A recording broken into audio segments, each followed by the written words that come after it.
Bonjour, mon nom c'est Frédéric Boyer et je suis photographe animalier par passion et autrement je suis enseignant à l'École nationale du meuble au Cégep de Victo. Ça me permet d'allier deux passions dans ma vie, la photo puis l'ébénisterie. La photographie, j'ai commencé en fait...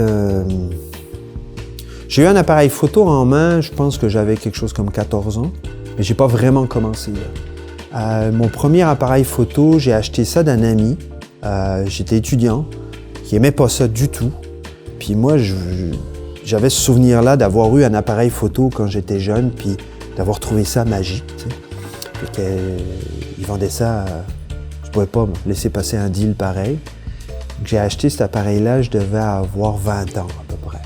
J'ai commencé vraiment la photo, j'avais peut-être 22 ans. J'ai commencé dans un club photo en France, un tout petit club, là, le club de photo Serrières-Roi. On était 5 ou 6. Là. Puis, je voulais faire de la photo animalière, mais je grouillais trop. Quand j'étais jeune, je tenais pas en place.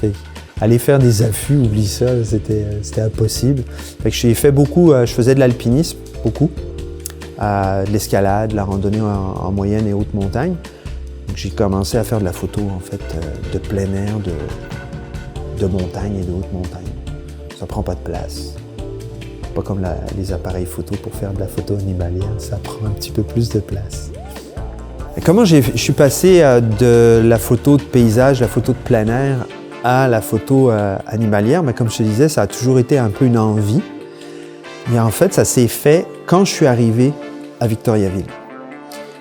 J'ai vu le réservoir et en passant sur la grande ligne, on voit le fond du réservoir qui a l'air un petit peu plus sauvage. Il n'y avait pas de passerelle à l'époque.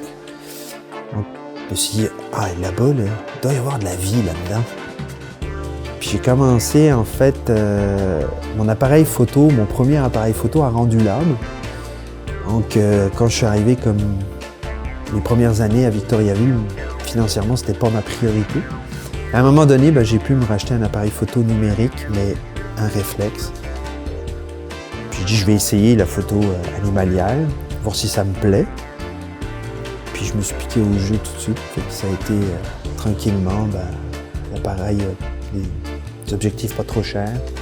Puis tranquillement, au fil des contrats, au fil des ventes de photos, j'ai upgradé, comme on dit. Puis j'ai commencé à explorer vraiment le tour du réservoir. Le réservoir, c'est vraiment mon terrain de jeu de prédilection. La plupart du temps, je fais des photos là. Des fois, pendant les vacances, je voyage un peu, puis j'en profite pour essayer de joindre les deux. Mais c'est vraiment, le réservoir, je le connais comme ma poche. Là. Je sais où aller me mettre pour voir quoi. Ce qui m'a amené aussi à faire ces ateliers-là. J'ai toujours eu envie de partager ma passion. C'est un peu aussi ce qui m'a amené à l'enseignement. Dès que quelque chose m'anime, je peux pas m'empêcher d'essayer de montrer aux gens comment c'est trippant. Donc, de fil en aiguille, je suis allé là. Puis c'est ça, la photo animalière, ça m'a vraiment plu. Donc, je n'ai pas décroché. Alors, comment je planifie mes sorties? Ça, c'est une excellente question. En fait, moi, je suis très intuitif. Alors, je planifie pas beaucoup d'avance.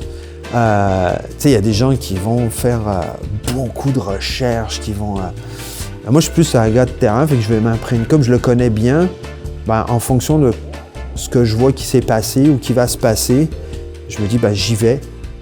Puis là, c'est la grosse question. Des fois, j'en dors pas. Parce que je me dis, où est-ce que je vais là? Je vais-tu me mettre là par rapport à la lumière?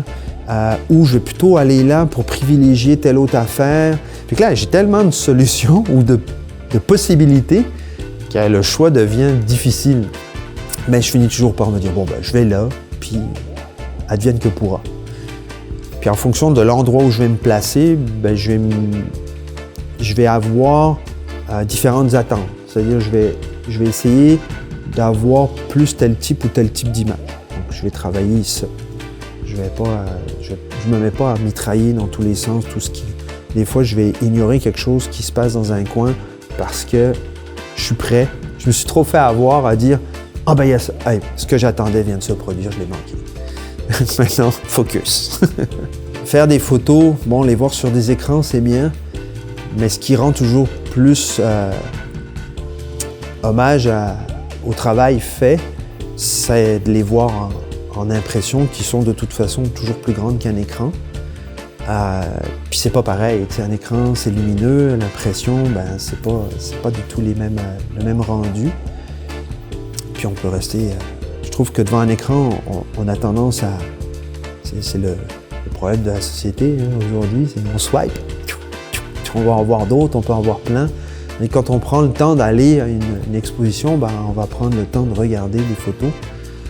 Puis elles vont peut-être avoir plus d'impact sur les gens. Puis ce que j'essaie de faire comme photo, j'essaie de partager l'émotion que j'ai vécue, le moment que j'ai vécu. Donc de l'imprimer, puis de pouvoir y rester devant, de pouvoir s'en imprégner. Je trouve que c'est là qu'on va peut-être se rapprocher encore plus de ce que je veux partager de mes photos. Il y a l'exposition, il y a du matériel qui est plus ancien, qui date de 2018, 2020, fin 22, une grosse partie sur ces dates-là. Et j'en ai peut-être une petite dizaine qui sont vraiment du matériel récent, qui date de cette année, notamment des renards et des corbeaux.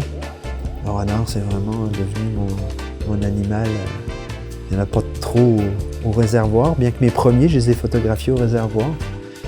Mais c'est un autre thrill, c'est d'aller les débusquer, les trouver, d'aller s'installer, puis ça sent. C'est pas comme un oiseau, ça n'a pas d'odorat, ça a un odorat, le renard, et qu'il faut. Ça ressemble plus à des techniques de chasse, des chasseurs. Les chasseurs ont une finalité différente, mais c'est pour une image. Je ne critique pas les chasseurs, chacun ses passions, puis en bout de ligne, on peut en parler longtemps. Je dois aussi certaines choses que j'ai apprises, je les dois à certains chasseurs qui ont bien voulu m'emmener avec eux, m'apprendre ce que c'était que l'environnement, la faune, la forêt au Québec. Je ne connaissais pas trop ces grandes forêts où on n'en a pas des si grandes en France. Donc, je serais bien malvenu de critiquer les chasseurs qui m'ont appris quand même certaines techniques. L'exposition est au Cégep, la partie qui est nommée la Galerie d'art. C'est au pavillon central. Quand on monte par la grande porte, on arrive les grands escaliers, on vire à droite, on s'en va complètement au bout du corridor, puis on arrive sur l'installation. Ça a commencé le 20 janvier et ça va se terminer le 28 février. C'est ouvert tous les jours de semaine de 7h le matin à 10h le soir. Donc on n'a vraiment pas de quoi se priver. Là. Il y en a pour tous les horaires, les gens à la retraite qui ont du temps dans la journée, les gens qui ont un travail, qui voudraient y aller le soir. C'est ouvert même la fin de semaine. La fin de semaine, c'est de 8h à 16h seulement. Mais quand même, samedi puis dimanche. Donc, aucune excuse pour pas aller la voir. Alors, les impressions qui sont actuellement au Cégep, c'est assez varié. J'ai en fait, puis il y a plusieurs présentations différentes. J'ai une ancienne série qui était imprimée et collée sur un foam core. Tout simplement, pas de cadre vraiment, puis la photo est collée décalée. J'ai quand même l'impression qu'elle flotte en avant. Je trouvais que ça lui donnait un petit peu un petit kick. Et ça, c'est des photos qui ont 8 par 12, donc sur un foam core un petit peu plus grand, je pense 16-20 ou 16-22. Ensuite, j'ai 2 grandes toiles de 24 par 36 qui sont des oies. C'est vraiment dans mes pièces préférées des oies que j'ai faites. C'est des noirs et blancs. J'ai mon installation qui date de cette année, donc sur les corbeaux et les renards, c'est 3 photos 16 par 24. Donc il y a une première qui est verticale, qui est bordée de 2 photos 24 par 24. puis les 2 dernières 16-24 qui sont sur un plan horizontal. Ça fait une présentation un peu en forme d'oiseau, on va dire, sur la thématique du corbeau, du renard. C'est vrai que j'ai laissé l'installation, il y a 2 codes QR que tu peux scanner. Puis tu vas écouter la fable de La Fontaine, lue soit par une femme, donc une artiste de la région qui est Geneviève Labbé, une auteure-interprète, compositrice aussi. Et l'autre est lu par Fabrice Lucchini, qui n'est pas forcément connu de tout le monde au Québec, mais c'est un acteur international, un acteur français, qui lit la fable de Jean de La Fontaine, la fable de Corbeau et le renard. Mais sur cette version-là, il y a une surprise, il y a une pogne. Donc allez voir, puis vous saurez c'est quoi.